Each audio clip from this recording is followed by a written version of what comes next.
Most Amazon sellers fail because they don't understand the bare essentials for their business. So in this video, I'm going to be showing you exactly how to use a tool called Keepa, which is a must-have tool for any Amazon seller because it lets us see the past history of every item on Amazon, and we can kind of predict the future with it if you use it right. Super excited to jump in and help you avoid some expensive mistakes in your business. Before we do that, my name's Warner Fields from Fields of Profit. I'm a full-time 7-figure Amazon seller. Excited to get into the info for you guys. But before we do that, I wanted to quickly mention that if you want more free resources to learn how to sell on Amazon, beneath me is the Amazon Launchpad, which is hours of free content, a Discord community of 50,000 Amazon sellers, and a ton of downloadable guides for you. It's all free. Go ahead and check it out. Let's jump into the tutorial.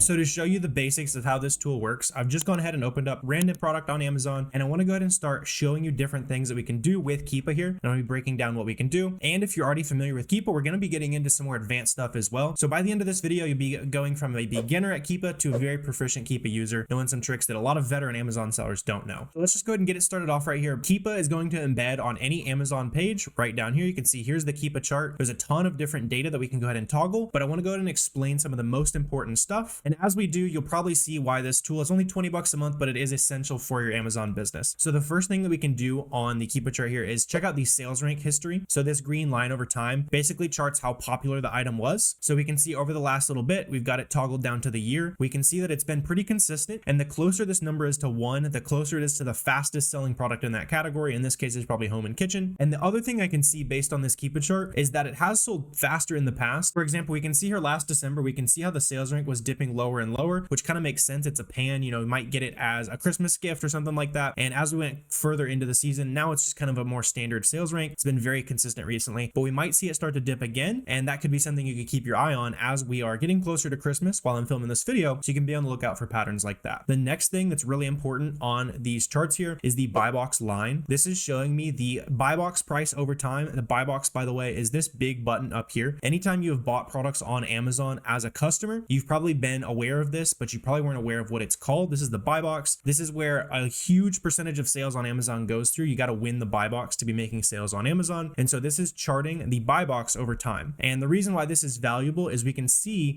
is my item more expensive than it usually is? Is it cheaper than it usually is? And there's a lot of other data that we can infer based on how the buy box price is acting. So in this case, as I mouse along the buy box, I can see that back here in July, the item sold for 53 bucks. Recently, the item's been selling for about 50 bucks, but there's no real indicator that the price is going to keep dropping down. And we're going to look further into this chart and we'll be able to see how to predict the future based on what's going on here. But this is the buy box line. You can also zoom this out to as long as the item has ever existed on Amazon. In this case, this particular pan has sold on Amazon for quite a while. But when I'm doing product research, I'm typically looking at the year view, or a lot of times it's even just the 3-month view. Right now, as we're getting closer to Christmas, I'm looking at the year view a lot to see, was it selling super fast last Christmas? Did the price go way up? And based on how it acted last year, a lot of times we're going to know if the price is going to go up. So in this case, we saw that this item did sell way faster during the Christmas season, but the price didn't necessarily go up. And so we might not necessarily be super interested in stocking up on this for Christmas because the price just kind of stayed stable last year. And it's not going to be perfect. The same pattern isn't going to repeat itself every year, but that's just kind of how I think about that. The next thing I want to go ahead and toggle here is the Amazon data. And so this could explain why the price didn't go up last Christmas. If it was for sale by third-party sellers like you and I on the buy box right here, there would be no orange highlighted here. Whenever Amazon is selling the listing or was selling the listing, you can see it's going to be highlighted orange here. So we can see last year during,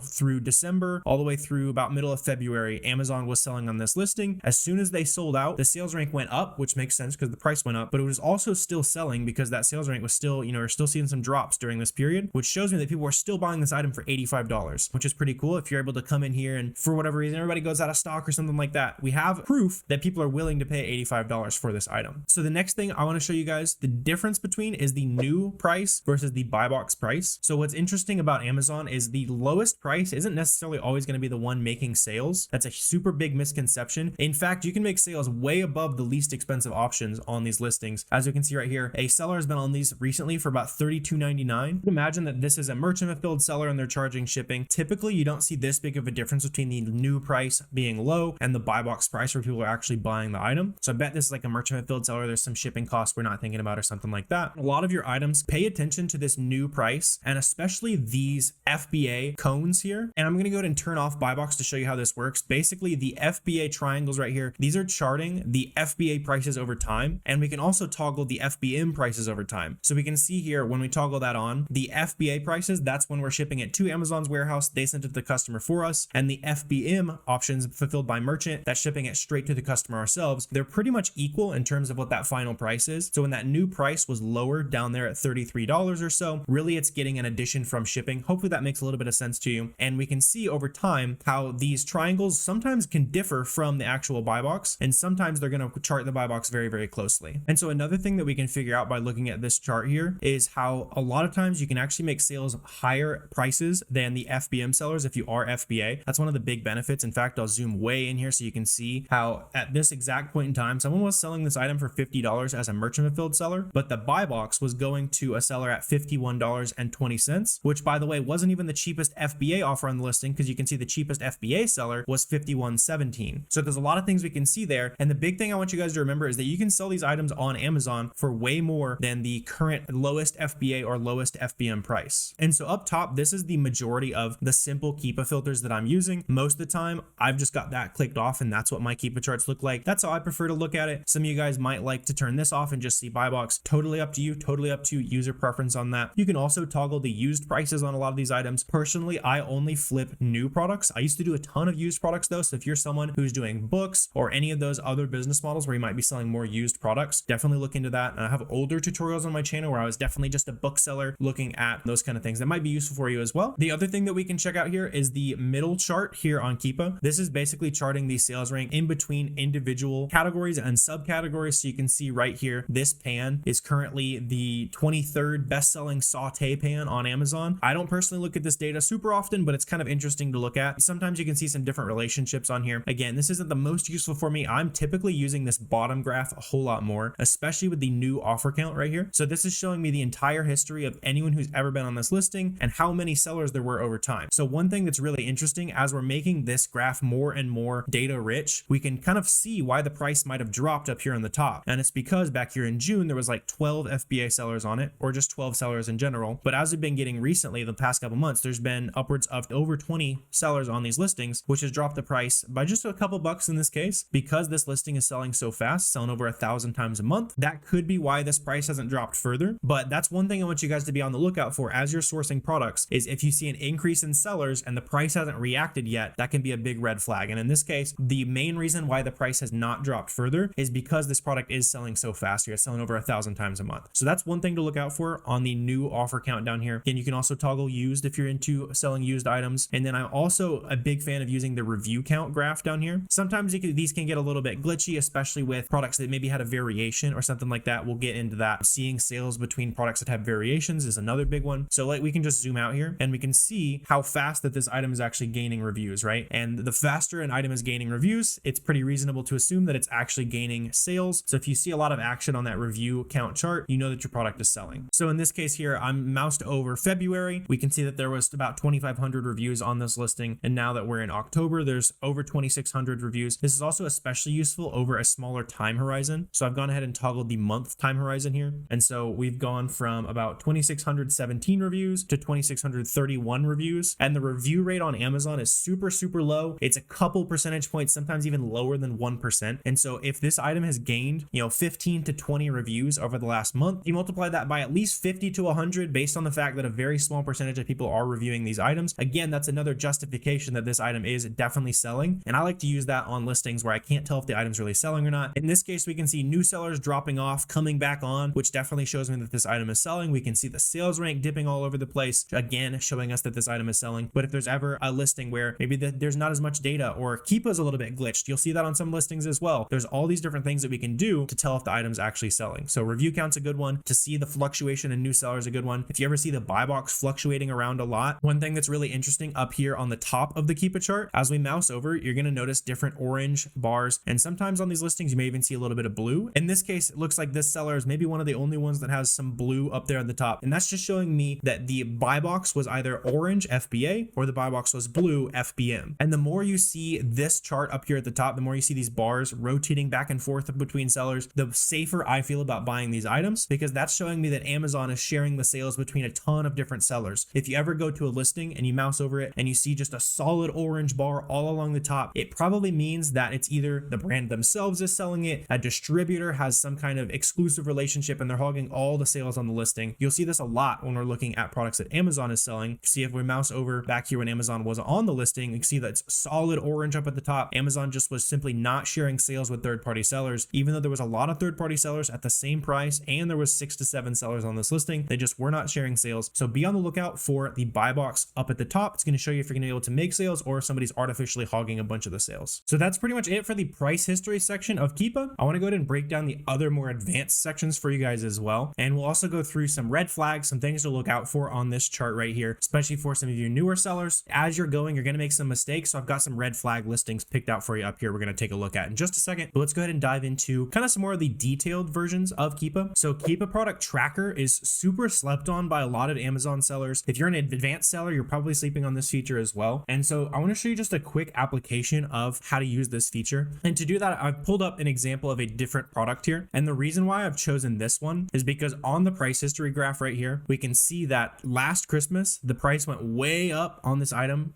right from about 50 bucks, 55 bucks, all the way up to $80. And so something that's interesting we can do on these products is we can go to track product down here, and then we can start tracking it where it reaches a certain threshold. So in this case, 60 bucks might be the threshold, where usually with like $50 to $55, I want it to say, hey, let me know if this price ever goes above $60. And so I can go out and try to start looking for this actual product. And we can say $60 or more, and we can just kind of reverse it with that arrow right there. And so then I'll get an email, or however you want to receive this information, you can plug in your phone number or email to Keepa. And so this can become basically a leads list in your email of products that you went in. They weren't really as expensive as they need to be. Let's say you found it and it was, it looked like this or something, right? It's a 4% profit right now. But if the price goes up to 60 bucks, I'm definitely interested in sourcing that product. And so I can get an email and say, hey, the product that you liked, it was just a little bit too cheap when you found it. It's back up in the price. So then I might go out and try to start sourcing that product. So you can also do that with Amazon, with new price, with used price. If you want to get super fancy with it, you can start tracking items where, Amazon, if they ever mess up and price something too cheap, send me an email and then you can buy it and resell it back on Amazon. Some people do that. It's kind of more advanced, but there's a ton of applications of this track products feature right here. I don't want to overwhelm you too much there, but definitely don't sleep on it. Play around with it. See how it can be useful for your business. The next thing I want to break down is the data tab of Keepa. So product details right here is super awesome. It's going to show you a bunch of averages. If it has variations, it'll have super useful information over here. And you can use a lot of this information to figure out some data you can't tell just by looking at it, right? So for example, I want to make sure that my products are profitable on average, right? Not just today. If the product price was 50 bucks today and it was usually 30 bucks, I'd want to know that. So I can go in here and check out the 90-day or even 180-day average buy box price. And I can say, hey, I found this item for, 20 bucks. And on average, it's 53 bucks. That looks pretty good. I've got a profit on average and I'm looking pretty good. You can also see a lot more data, like how many days Amazon's out of stock. You can see the average prices by fulfillment methods. You can see the average number of new offers over the last period. So for example, what I'm noticing here is on average, there's about 19 or 20 sellers on this listing. Right now, there's only 16 sellers though. So this listing is a little bit less competitive than it usually is on average. So there's a lot of kind of insights you can get based on this chart right here. The data offers tab is also extremely useful. I'll typically use a combination of the offers tab combined with the price history and my SellerAmp estimates to figure out how much I really want to buy. So for example, I can go to data, offers, and then I always include historical so I can see anyone who used to sell this product. And we can start filtering by sold, so we can see who's sold the most of this in general, who's selling the most of this over the last 30 days. And in this case, we can see exactly how fast the seller is selling out of their inventory, which is very, very powerful. And you should definitely play around with the Keepa offers tab here. So for example, on the offers tab right here, if you're ever unsure if you can charge a certain price, if people are actually willing to pay that price. So right here, let's say $51.49. You're not sure if customers are actually willing to pay $51.49. So we can go in here and see September 23rd is when he changed his price, and September 23rd right there, he had about 250 in stock. And now, about a week later, he's got about 185 in stock, right? And they haven't changed the price. They haven't done anything different besides lower their price. Initially, they were up at like 80 bucks, and now they just wanted to lower it back down. And then they started making really rapid sales. So you can see and justify right away what price people are actually willing to pay for this product and what price people are not willing to pay for this product. And it gets super, super powerful. You can zoom out to even the all-time view, 365 days. So if you're ever unsure, maybe the product used to sell, it hasn't sold in a long time, you're not sure what people would be willing to pay for the product, the data offers tab is going to be super useful for you. The next tab I want to show you is the buy box statistics right here. Again, buy box is just this button right here, and it's basically charting over the last 30 days, 90 days, 365 days even, who is winning the buy box the most, right? So on a listing like this over the last 90 days, Park Slope Outlet right here, they are winning the buy box the most, followed by this seller right here, and they've got 12% of the sales. And what's really interesting is this seller right here has 45,000 ratings. They've been selling on Amazon for forever. They're a multi-million-dollar business. business. And this seller right here with 8 feedback, probably just like you and I, they started their business last month, 2 months ago. They're making 12% of the sales, a huge proportion of the sales compared to a seller that like the Park Slopes right here that should be selling way more in any other type of business. But on Amazon, there's a lot of potential for us to compete with big, massive businesses just because of the buy box statistics right here. So what I like to see here is that the buy box is rotating between a lot of different sellers here. We can also see if the buy box was FBA or if it was FBM. So for example, on these pants over here, I bet we're going to see more sellers who are doing FBM. So you can see 10% of the sales were FBM right there. Another 5% of the sales were FBM. Another 4% of the sales were FBM. And as you zoom out more and more, you can start to see, am I going to be able to make sales on this item as a merchant fulfilled seller, or am I going to have to send it into FBA? Because the buy box does prioritize FBA sellers, but it's not always going to be the case. If FBA is selling really fast, that the warehouses are backed up, they can actually switch it. And especially during Christmas, which is coming up, there's going to be a ton of opportunity in those products to ship directly to customers. You get your money back twice as fast, and you just need to validate that using Keepa to validate that people are actually buying this product via merchant fulfillment. So another thing that's super useful with the Keepa offers tab here is if you ever want to figure out who the real Amazon sellers are, who is first to the party, if you want to reverse source some very strong sellers, so you're looking through what they're selling to figure out what you can sell on your store, hopefully understand what reverse sourcing is. It's probably the best way to find your first products if you have not already looked into that though, so I'll kind of put you on that. But the reason why I bring that up is because we can filter this listing, for example, down to who was the very first seller on this listing. And so in this case, we can see that the first seller, whoever was on this listing, was 81 months ago. There's not a lot to go off of on this example here, but on newer listings, so if we go to data offers on like these pants, for example, I bet we're gonna be able to go to first seen, and then we can see that it's not really that long ago. So 21 months ago, 4 months ago. And what's interesting is this seller has been on this listing for probably almost 24 months, which is insane. If we zoom out, we can see, yeah, they've been in stock a ton on this listing. And so using that, you can start to figure out who is first to the party, especially if there's a big like BOLO type listing. So be on the lookout, like a super hot item, everyone's talking about it. If you want to figure out who's going to be first to the next big item, go to Keepa offers, filter by first seen, and then you're going to find the people who are kind of early to the party. Reverse sourcing them is going to be a lot more fruitful than just picking a random storefront. So hopefully that's useful. Just a nice little nugget for those of you guys, especially if you're a veteran Amazon seller, that should make you a good amount of money there. And then the last couple things I want to show you on the actual Keepa page here, there's a bunch more game I want to show you guys though. So be sure to stick around, keep watching. But the settings, there's a couple things I want to point out for you guys. The most important of which being down here, this is not typically the default, but make sure that you toggle this to show price history graphs as overlays to yes. And basically what that's going to do is anytime you hover over the hyperlinked text of any item, it's going to show you this like this quick initial Keepa chart. Like it's going to show you this graph right there, just without having to click through anything like that. And that's going to save you a bunch of time as you're doing your product research. And then I'd also recommend to play around with the appearances up here, tweak it to whatever you see fit. I like to do 3 months. Some people like close-up view, all that kind of stuff. So just play around with that a little bit, see if there's a view of Keepa that makes the most sense for you. But I wasn't even aware of some of these settings. So I just encourage you, open up every page of Keepa, just in general, play around with as much of this stuff as you can. And you're going to find some stuff that might be useful, even just specifically for you. I'm trying to show you guys as much of the essentials within Keepa, but there's even more that you can do on Keepa, on SellerAmp, on all these other essential Amazon softwares that you might not even know about, right? So go ahead and play around with that. And with that in mind, I want to start showing you guys some things to be on the lookout for, right? So I went ahead and pulled up this example listing right here, these Vicks vaporizers. And so at the beginning of this video, I was saying that a lot of beginner Amazon sellers fail because they don't understand the basics, right? And so this is one of the things that I would consider the basics. As you're looking through these products, I want to show you some traps that I found, and then one example profitable product, and we'll break it down why it's profitable, why it's not too bad of a product to buy. So this one is a classic example. If you've ever bought a product and the price went down and the price tanked and it's, man, I didn't make any money. I made 5% ROI. I lost $1 on my products. It's probably because you weren't aware of the competition, right? So in this example, we found this product profitably pretty recently at its current price, but with the current trajectory of this product, if you're thinking simple economics, right? So we can see down here on the bottom, again, this is our new seller graph. So we can see here in September 9th, about, a month and a half ago, we had about 2 sellers on this listing. And now, like I said, 6 weeks later, not even 6 weeks later, we have about 50 sellers on the listing, 46 sellers. So something's got to give, right? And we can see that the price is already dropping pretty quickly, but the more and more sellers hop on this listing, the more and more the price is going to go down. And so if you ever see a Keepa pattern like this, where even if you can buy it today for, $12 or so, you're making 46% ROI, whatever it is, if you see the rapid increase in sellers like this, especially if the price has not yet reacted. So this one's a little bit on the safer side, right? Because the price is already going down, but especially when you guys are sourcing, you're going to see products where the price has stayed completely stable. The bottom chart looks like this. And so then you can't come complaining when your product doesn't do super well, when you weren't paying attention to the supply to see the amount of new sellers on this listing. So another thing that can be useful on these graphs right here is to see what what happened the last time there were this many sellers on this listing. So I can go to the year. Looks like there's never been that many sellers. Let me go to all time. And so this looks like the last time we had this many sellers on the listing, and it wasn't even close to the amount of sellers we have right now. And it was about 16 bucks. Amazon was on the listing, right? So based on that, this price belongs somewhere in the $16 to $20 price range. We're probably not gonna be able to sell it at the same price Amazon does. But since this price change is literally historic, there's never been this level of sellers on this listing, we have to assume that the price is going to keep dropping, and it's going to be a product that you want to avoid. So first, super common red flag, avoid products where the seller count is rapidly increasing, especially if the price has not yet reacted. The next thing I want to show you guys is a question I get a lot of the times, and I just wanted to answer it, give you a concrete answer on this, right? So I want to go ahead and take away some of this data here, just make it super simple for you. So you can see the green sales rank right there. We can also see the purple buy box line up top. And again, that's showing me over time who has that button that says add to cart. And so what you'll notice about this listing right now is that it does have a buy box at $65. But if we zoom out, we can see that recently the buy box has been going in and out. And so if an item does not have a buy box, it does still sell. You can still sell items that consistently have no buy box, but super common red flag I want you guys to be on the lookout for. Less common than the last one, but you are going to see this, is if you see an item where it consistently had a buy box, was looking super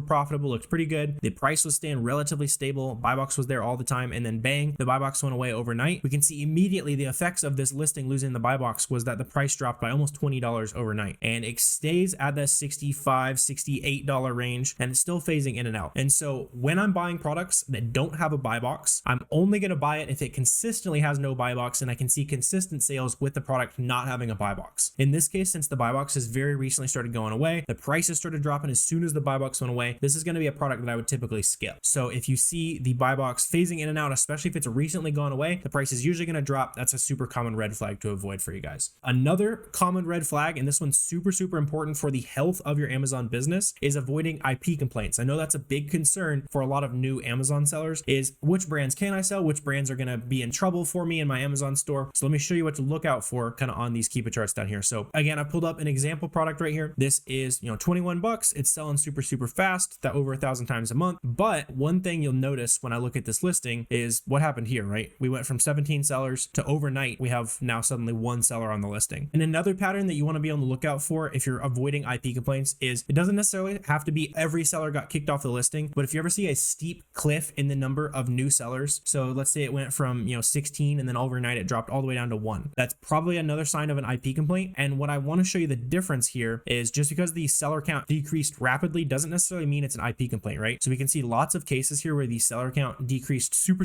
quickly, but it's not an IP complaint because we can see each individual seller kind of selling out. We can see that the sales rank was dipping lower and lower. So it just makes sense that these sellers were just selling out of this product at this time. The difference here is if you saw this go from 12 and then boom, all the way down to 1 right there, and it just keeps going straight at one seller, that's an IP complaint. And so whenever you see those patterns, I want you guys to be on the lookout for whenever the brand or the listing just kicks off a whole bunch of people at once, it's going to be a problematic situation for your business. So that's a couple red flag products I wanted to look at there with you guys. And I want to just quickly show you an example of a better winning product, right? So I found this listing over here, publiclands.com, legit website, all that kind of stuff. Just a super simple Stanley Cup, right? So if you got family, you've probably seen these before. They were super popular last year. Going into Christmas again this year, I'd imagine they're going to be popular. Maybe not quite as popular. They're going to be super popular though. And we can already tell that they are popular based on the Keepa charts of these listings, right? So people started selling this product again in preparation of Christmas, I would imagine, about a month ago. And then the sales rank immediately just started dipping down. It's already selling over 150 times a month. And what makes this even more interesting is when I zoom out to the all-time view, we can see that last March, February, assume when this color dropped, it wasn't even Christmas. We didn't even see any kind of Christmas sales rush. This product has consistently been in the range of anywhere from 60 bucks all the way up to $89, 80 bucks right there. Up there, somebody made a sale at $110 on this product. So we're buying these for 35 bucks. A lot of times on websites like these, by the way, you can just plug in your email, you can get 10% off. That may or may not apply to Stanley, the super popular brands, but it's always worth applying, seeing if you can go ahead and get that coupon code. So in this case, maybe we can even get another 10% off, but even without the code, if we're paying $35 for these, we can currently sell them for $72. I would imagine since this listing is so new, there's only been a couple sellers on it, there's going to be a little bit of increased competition on this, but with that seasonality, with Christmas coming around, you got to think about products that people are going to be gifting. This is definitely going to be up there on the list. And so this product price should be pretty safe here at 70 bucks. Now, even your worst case scenario, let's say the product goes down to 65 or even 60 bucks, you're still making $10 profit. And that's if the product price drops $12 below where we are right now. And so based on the history of this item, it's pretty much always been profitable except for this one little bump right there, right where it dropped. That would be 57 bucks. you're still making money, right? So based on the history of this item, based on the fact that Keepa shows me that people were really interested in this, we got the holidays coming up, and it is just a brand that people know and love. This would be a pretty safe bet, especially as a Christmas product, for you to come in here, buy some products, and then you could either ship it to Amazon FBA. If you want to ship it directly to the customer, that's even better. On listings like this, if you think that you might be early to the party, but if you think there's a lot of competition on the way, merchant fulfill it. You're going to be faster. You're going to be able to ship it right to the customer. You're super confident in it. You want to be able to scale a little bit better. You want to not focus on shipping things out. Send it off to Amazon. Let them do all the handiwork during Q4 once all the customers are coming to entering the Christmas sales rush and buying things at massively inflated prices. So hopefully you got a ton of value from this breakdown here. Hopefully you're a Keepa expert at this point. If you guys want more free value, I'd love to answer your questions directly, get to show you a live demo, how to do all this stuff, how to start and scale your Amazon business. We host live Amazon classes. Yes, they are actually live. The link's going to be down below for that. Those are super fun. We do them every couple weeks, so I'd love to see you on the next live class. If you guys do have any questions or comments, ask me anything about selling on Amazon using Keepa. I'm always happy to answer those down below in the comments section. Also, feel free to drop a subscribe, a like, all that kind of stuff if you did get value from this video. That always helps me out, kind of share some value with you and more people. But I really appreciate you guys watching this video, and I will see you next time.